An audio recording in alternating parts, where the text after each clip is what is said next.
Hi, I am Dr. Ahtsham, and today we are going to discuss about the DNR, that is, do not resuscitate.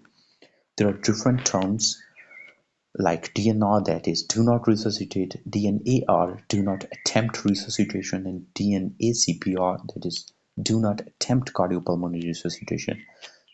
They all are the same, the first thing. The second thing is that what we mean by DNR is that DNR means that if the patient's heart or breathing stops, the health care team will not try to restart them. That is a simple definition of DNR.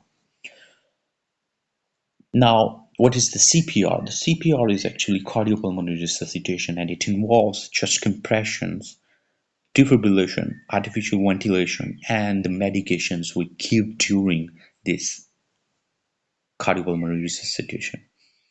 Now, a patient can decide in advance to refuse the cardiopulmonary resuscitation, means that he or she in his life or her life can sign a DNR status.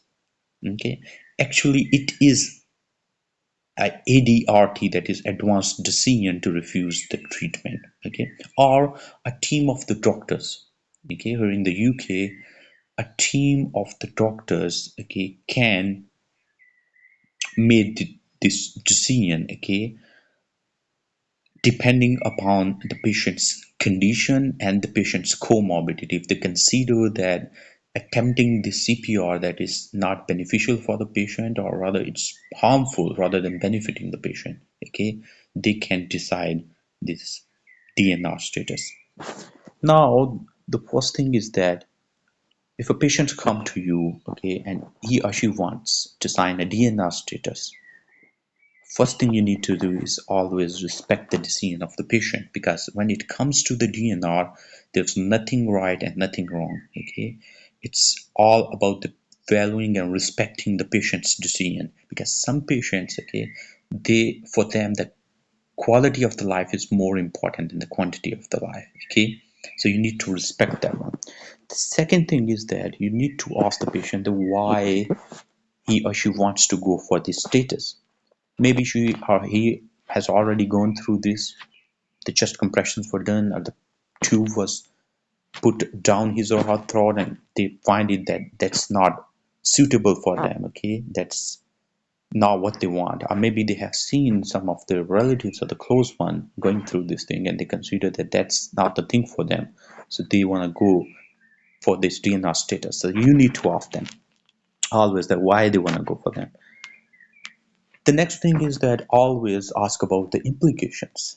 That ask the patient that whether he or she understands that if we don't do this, the CPR, what's going to happen? Because we do this thing in a critical condition, and if we don't do, the patient might die. So, does the patient sufficiently understands what's by signing the DNR? Okay, what would be the implications? Okay, does he or she sufficiently understands that what's going to happen? So you need to tell, and whatever the patient already knows, you need to explain a little bit. You need to tell the whole scenario, okay, that what's going to happen and why we do it, okay, and if we don't do that, what's going to happen? That's important. The next thing is that this DNR status, okay, if the patient's going to sign that one, the team of doctors now going to attempt it, okay. So this is a big decision. Okay, the patient is refusing the CPR by signing the DNR status. So this is a big decision. So you need to offer the patient a support as well, that whether they want to discuss it with some close one. Okay, this is a big decision of your life, whether you want to discuss it with anyone close to you. So you must ask them about the support. The next thing is that always ask about the mood of the patient. Okay, say for example someone was in the depression, okay, and he or she took the decision at that time, okay, so that's not the right thing. Okay, so you need to ask about the mood of the patient.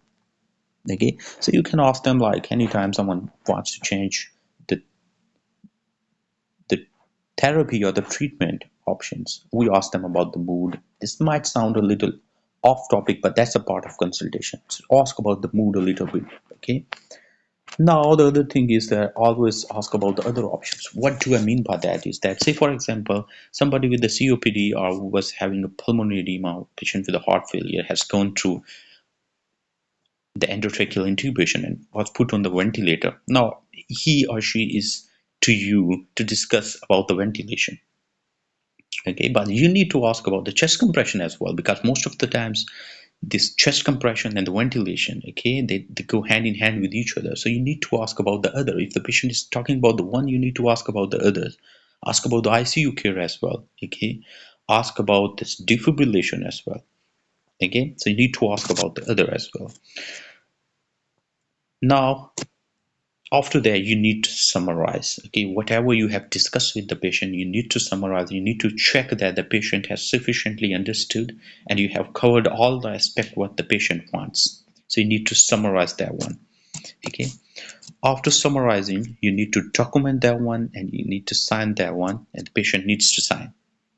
Okay, and you need to tell the patient that you are going to update this thing in the patient's record, and everyone, wherever the patient is going to go, okay, when the doctor will open the patient's record, okay, this will be sufficiently clear to the doctor over there that the patient has signed this status, so that the patient wishes, okay, are respected. Okay, so you need to tell the patient that you are going to upload or update that one in patient records, so that you go anywhere, you need not to discuss these things again. The doctor, the team of doctor over there would, okay, come to know about this by opening your record automatically, and that would be sufficiently clear to them.